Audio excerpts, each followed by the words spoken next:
नमस्कार, मैं Ravish Kumar. Supreme court से एक अच्छी शुरुआत हो रही है। इस बार गर्मी की छुट्टियों में 28 में से 15 जज 3 महत्वपूर्ण मामलों की सुनवाई करेंगे। इसके लिए अलग अलग बेंच बनाई गई है। 3 तलाक, बहुविवाह के साथ साथ व्हाट्सएप, फेसबुक करने वालों की प्राइवेसी, निजता के अधिकार पर भी सुनवाई होगी। एक और मामला है, सिर्फ 3 तलाक ही नहीं है, एक तीसरा मामला है अवैध रूप से जो शरणार्थी भारत में आए हैं उनके बच्चों को नागरिकता दी जाए या नहीं। तो इन सारे पहलुओं पर संवैधानिक बेंच का गठन किया गया है जो गर्मी की छुट्टी में हमारे जज साहिबान सुनेंगे।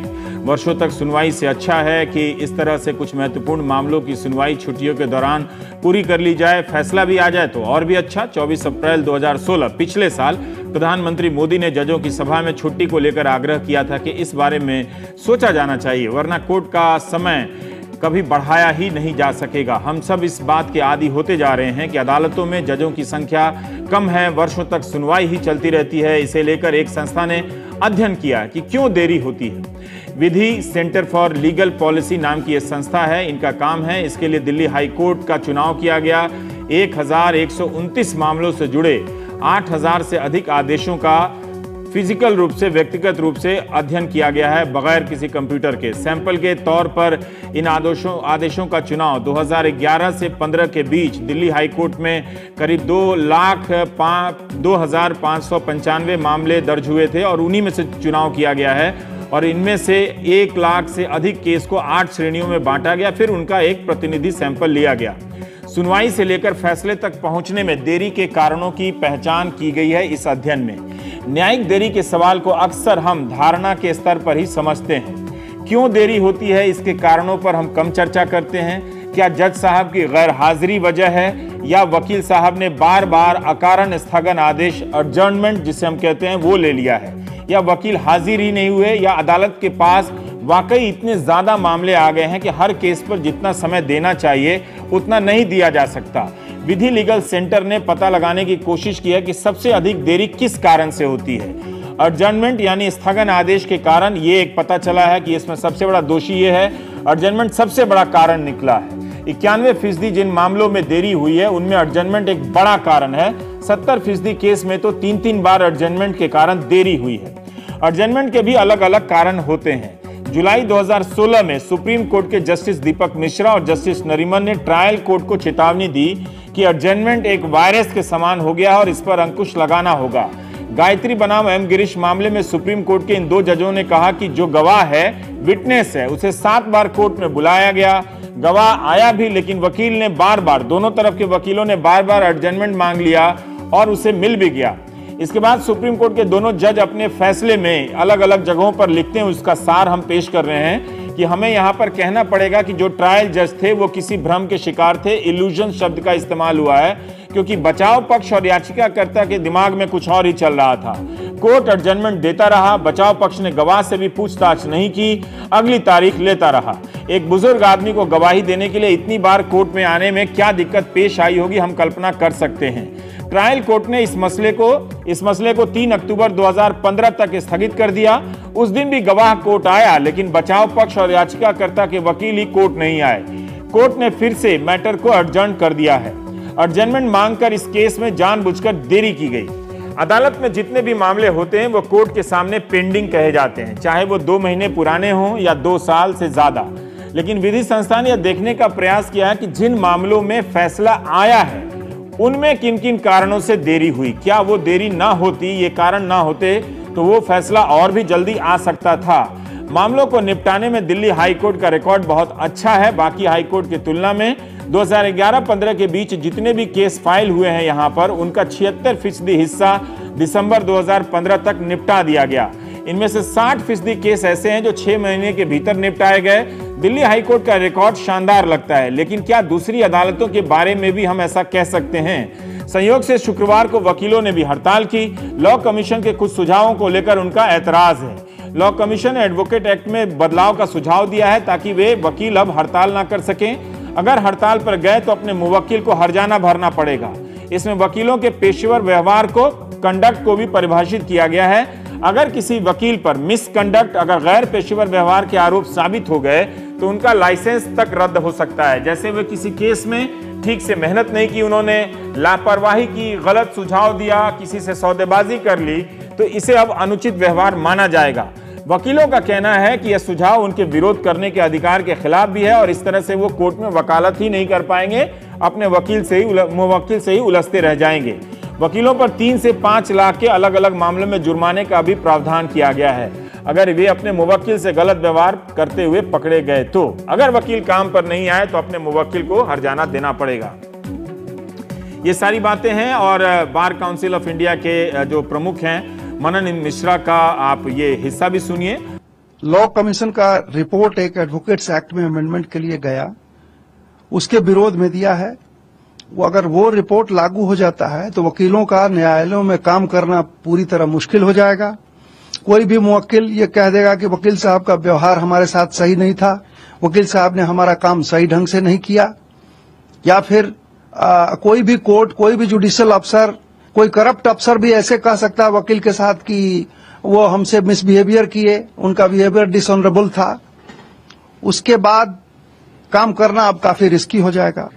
दूसरा कि वकीलों की जो बॉडी है, statutory body, state bar council या बार काउंसिल ऑफ इंडिया, उसको लॉ कमीशन के रिपोर्ट ने और जो एक बिल, तथाकथित बिल भी उन्होंने दिया है, उसके हिसाब से वो हाई कोर्ट के नॉमिनीज हो जाएंगे। जो अभी तक इलेक्शन होता रहा है, हाई कोर्ट के नॉमिनीज स्टेट बार काउंसिल में होंगे आधे से अधिक, और बार काउंसिल ऑफ इंडिया में भी आधे से अधिक नॉन लॉयर्स होंगे।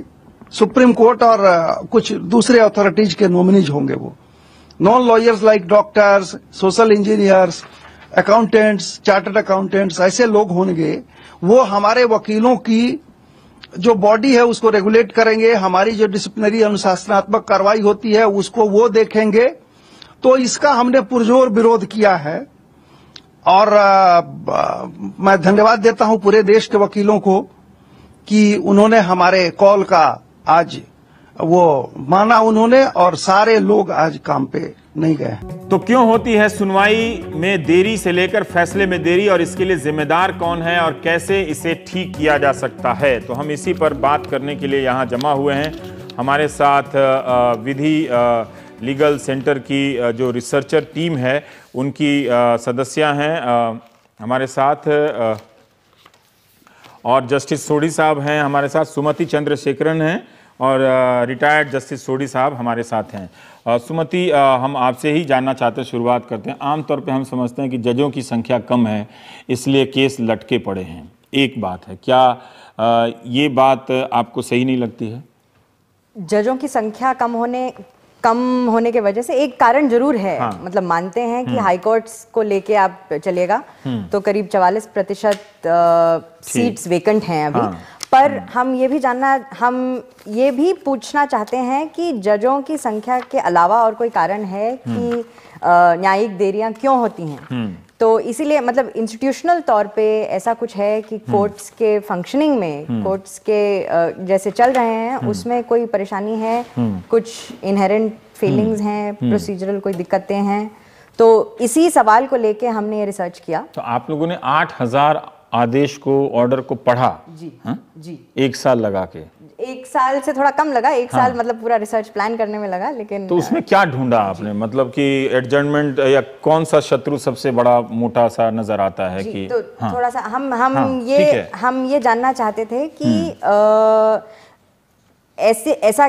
ऐसे क्या कारण है जिससे कोर्ट में काम नहीं होता। एक सुनवाई अगर आपकी लगी हुई है तो सुनवाई के दिन अगर कोर्ट में काम नहीं होता, आप जाते हैं, आपके वकील जाते हैं, दूसरे पार्टी आते हैं, क्यों काम नहीं होता? अगर नहीं होता तो वो लेके हम चले और उसके हमने अलग अलग हमने ये कंक्लूड किया कि करीब सारे जो 2 साल से ऊपर जो भी केस, जो भी मामले हैं जिन्होंने 2 साल से ऊपर सिस्टम में लगाया हो, करीब 97% मामलों में किसी ना किसी वजह से कोर्ट का नॉर्मल जो काम था वो हुआ नहीं।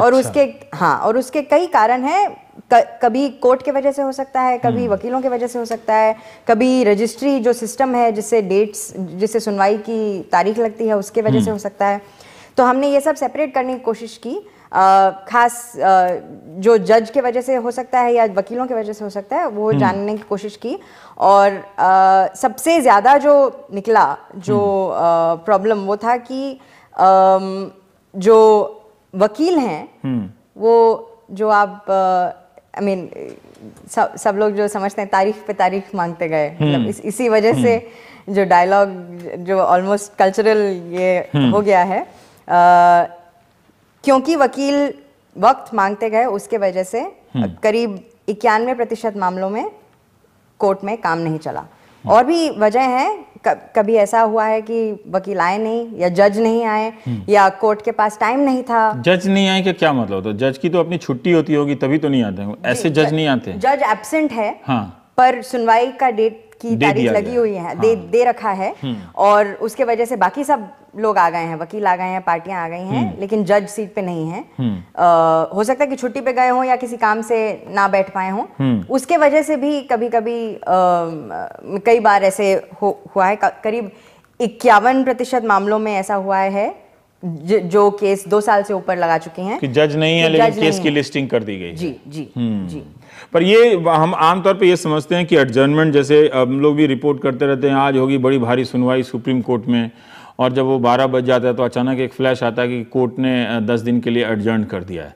तो हम ये समझते हैं कि एक न्यायिक प्रक्रिया का हिस्सा है एडजर्नमेंट। शायद वकील के पास या गवाह के पास कुछ और दस्तावेज नहीं आए हों, पुलिस ने जांच नहीं की हो, अदालत से ये समय मांगा गया हो कि आज हम पूरी तरह से तैयार नहीं हैं, हम कुछ और नए तथ्यों का इंतजार कर रहे हैं जो अभी अभी हमारे संज्ञान में आया है, तो हम 4 दिन बाद आना चाहते हैं। क्या ये सब वजह एडजर्नमेंट को जस्टिफाई नहीं करती हैं, या एडजर्नमेंट इतना बड़ा कल्प्रिट है जिसका गलत इस्तेमाल किया जा रहा है? ये वजह जरूर है, पर ये भी हो सकता है कि कभी कभी वकील दूसरे साइड को स्ट्रेटेजिक तौर पे परेशान करने के लिए वक्त मांग रहे हों, या असल में उन्होंने जब पिछली बार जब तारीख मांगी, उनको मालूम था कि वो 10 दिन में या 2 हफ्ते में या 2-4 महीने में वो तैयार नहीं कर पाएंगे, पर उन्होंने डेट ले ली, और फिर उनका ये प्लान था कि वो आएंगे और उसी दिन वक्त मांगेंगे।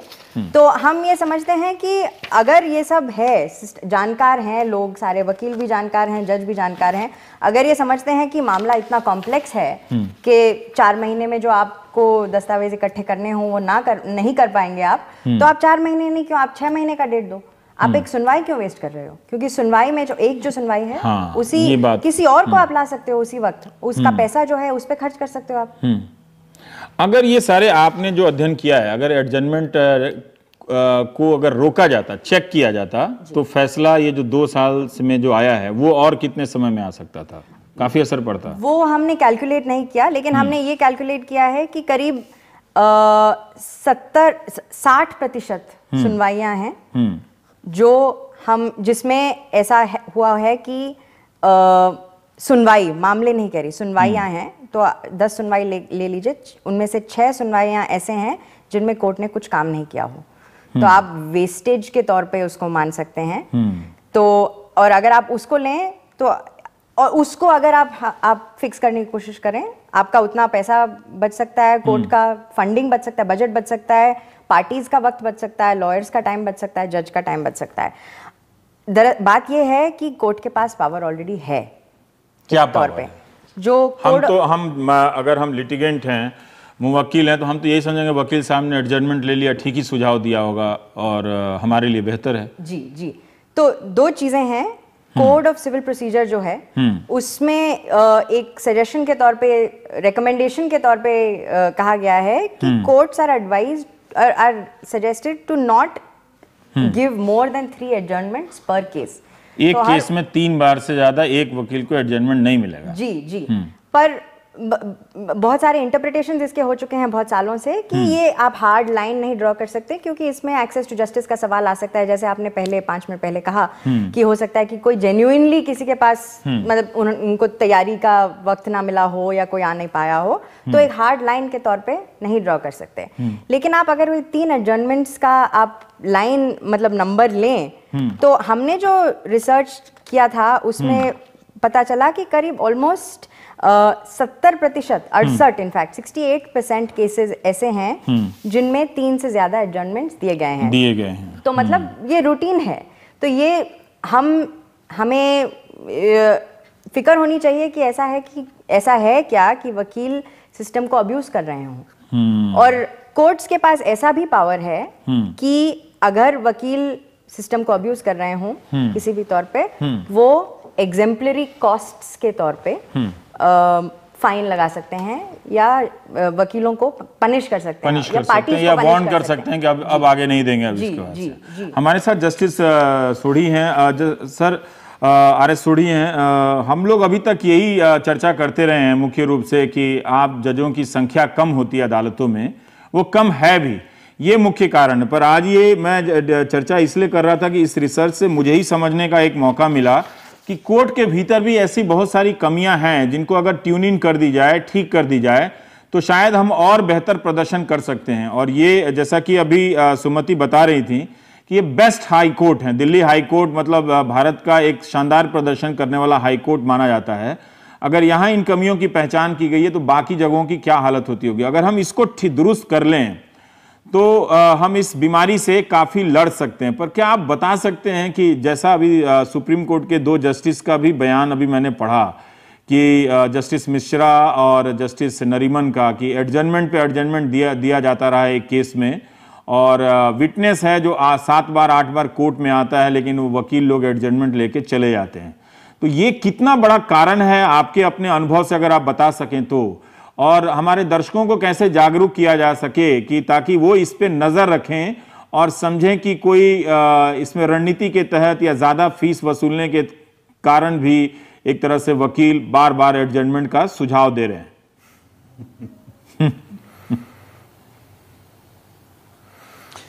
देखिए, मेरे हिसाब में जो सुमति जी ने कहा वो बिल्कुल सही है। एडजर्नमेंट यहाँ का बहुत बड़ा कारण है फॉर डिले, लेकिन इसको आइसोलेशन में मत देखा जाए, बिकॉज रीजन है डॉकेट मैनेजमेंट हमारी कोर्ट्स में नहीं है। अगर एक कोर्ट में 100 केस लिस्टेड हो गया तो उसमें से लिहाजा सिर्फ 3-4 ही होंगे, बाकी तो सब में एडजर्नमेंट होगी।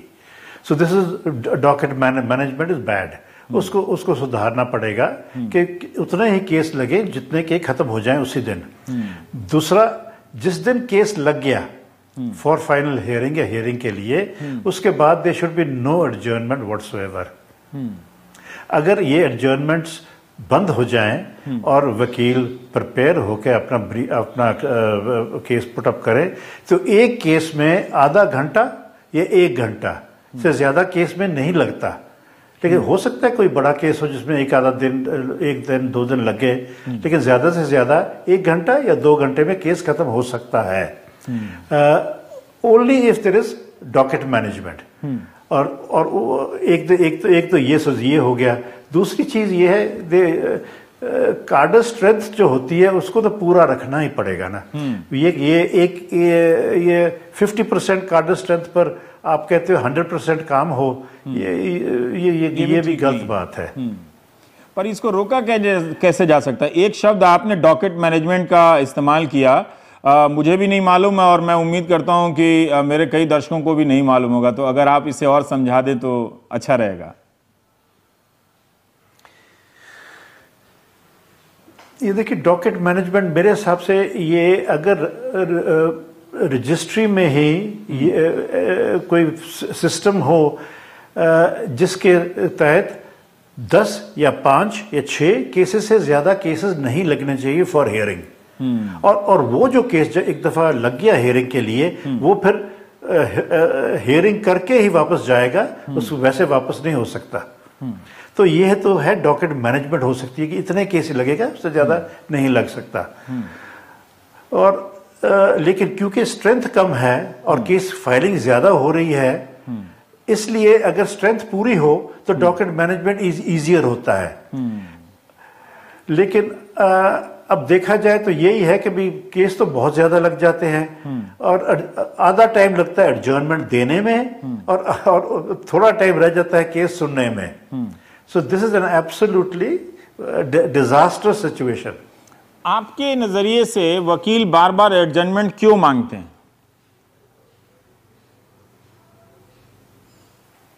देखिए, वकील मांगे ना मांगे, हाँ, ये कोर्ट क्यों देती है? ये तो है जज के ऊपर। ये नहीं होता कि भी वकील मांग रहे हैं, मांगते रहे वकील तो कई चीजें मांगते हैं, लेकिन कोर्ट को तो कंट्रोल जज ने करना है। अगर जज इजीली दे ही जाएगा, उनके उनके बातों में आ ही जाएगा, तो एडजर्नमेंट पर एडजर्नमेंट होती जाएगी। काम कौन करना चाहता है? पर इनके रिसर्च में एक और बात आई है कि अच्छे खासे प्रतिशत देरी इस वजह से भी हुई कि जज वहां हाजिर नहीं थे। तो ये कैसे हो सकता है सर कि जज या तो जज छुट्टी पर हों और गलती से उनके नाम पर लिस्टिंग कर दी गई हो, या वो अचानक से नहीं आए हों, फिर या फिर ये जज कैसे गैर हाजिर हो सकते हैं, ये मैं नहीं समझ पा रहा हूं।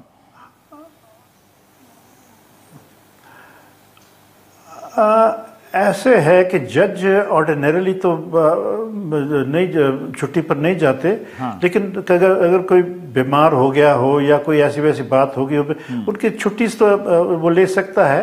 और उस दिन के जो केस लगे होते हैं वो तो पहले के लगे हुए हैं, उस दिन तो नहीं लगे, तो पहले की डेट्स दी हुई हैं, वो डेट्स को दोबारा रोटेट करना पड़ता है। इसलिए काफी इनकन्वीनियंस भी होता है, और डॉकेट मैनेजमेंट की को और तकलीफ होती है, और ये केस बढ़ते रहते हैं, तो ये बैकलॉग बढ़ता रहेगा। आपका इस पे कुछ कहना है जजों की गैर हाजिरी पे? एक्चुअली जजों की हाजिरी का इतना बड़ा कारण नहीं है। सबसे ज्यादा प्रॉब्लम यही है कि वकील टाइम मांगते हैं, और जैसे जज साहब ने कहा, एडजर्नमेंट के अलावा आपने एब्सेंट भी लिखा है, वकील गैर हाजिर भी हो जाते हैं। ये भी होता है कि एडजर्नमेंट लेने भी नहीं गए और कोर्ट में भी नहीं गए। जी, वकील ही नहीं आए तो ऐसा होता है कि इतने सारे मामले ले रखे होते हैं वकीलों ने कि उनको 3 कोर्ट के बीच में भागना पड़ता है, पटियाला हाउस और हाई कोर्ट और सुप्रीम कोर्ट के बीच में अगर भाग रहे होते हो तो उनके पास वक्त नहीं है हाई कोर्ट में पेश करने की, तो बस हाजिर नहीं है तो क्या करें, जज भी क्या करें, मामला तो लिस्ट हो चुका है। तो ये चर्चा चल रही है, अब हम ब्रेक लेंगे।